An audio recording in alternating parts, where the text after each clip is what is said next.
I like to play the pomp, which is the Dutch way, right? There are several ways of playing it. There is, you know, the American way where they accent the 1 and 3 only.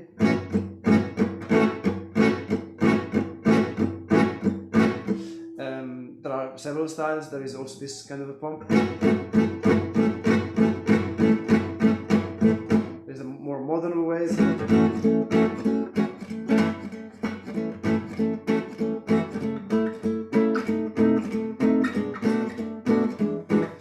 The Dutch way is basically with the way Django's band, Django's rhythm section was playing. So it's this sort of thing.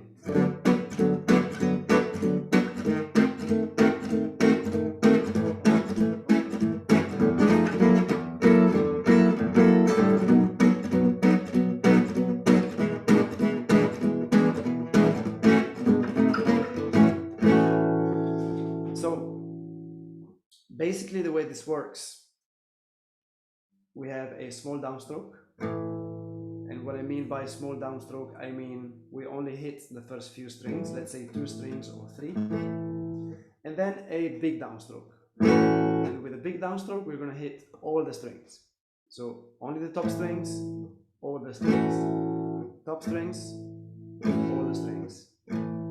Top strings, all the strings. To that, we want to add that quick release, right?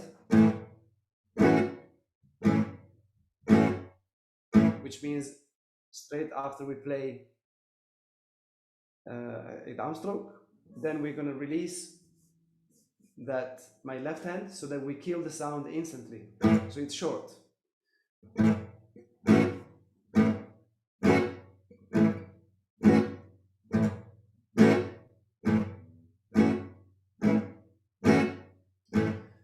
Now this already on its own could be what you need to play a very fast tempos. When they play super quick, it's basically this.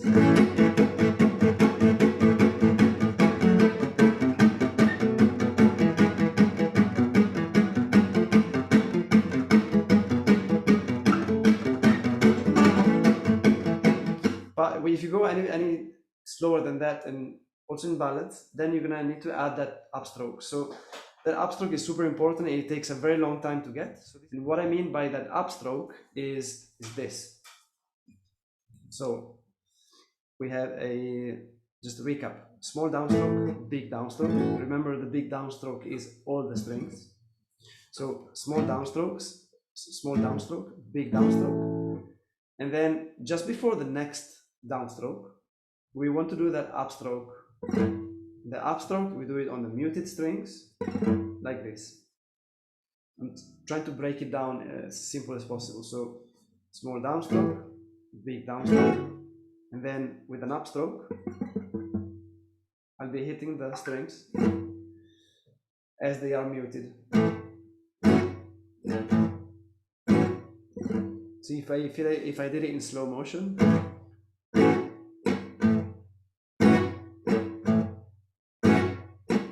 so the upstroke is always before the 1 and the 3. 1, 2, 3, 4.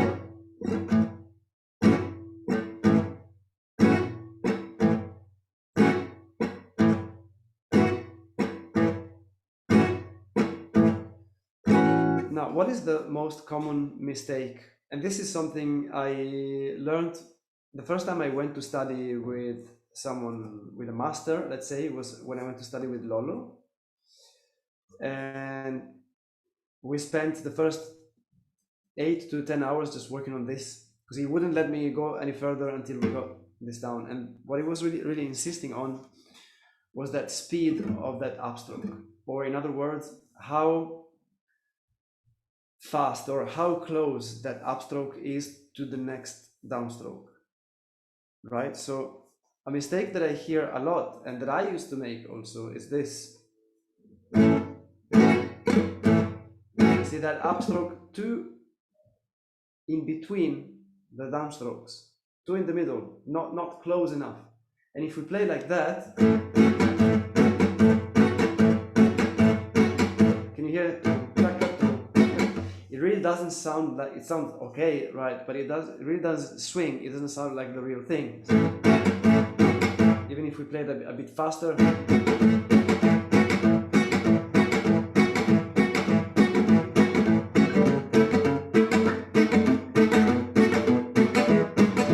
There's something's off, and I hope you can hear it.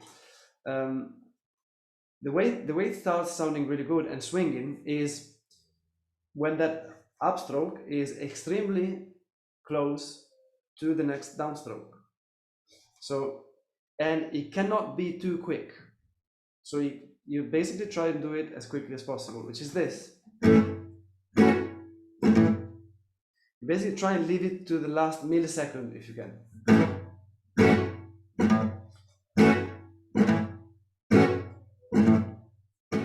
When you do it that fast, see what happens is you create a sort of momentum, you create some energy. Don't know exactly what happens, but when you do it that fast, see, it's going to be a very fast upstroke and then straight away a small downstroke, and automatically your hand is sort of, from that energy, from that, it's going to bounce back up. So this is how I teach it. I saw people teach it in different ways. People teach this as a unique movement as well.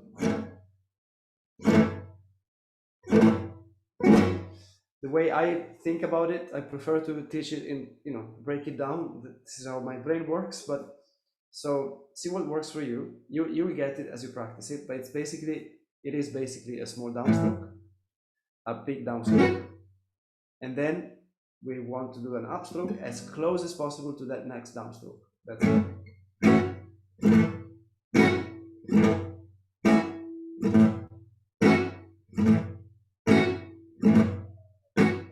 Even if your tempo is extremely slow, even if you're playing a ballad which is very slow, still that speed of that upstroke doesn't change. That upstroke is always as close as possible to the next downstroke.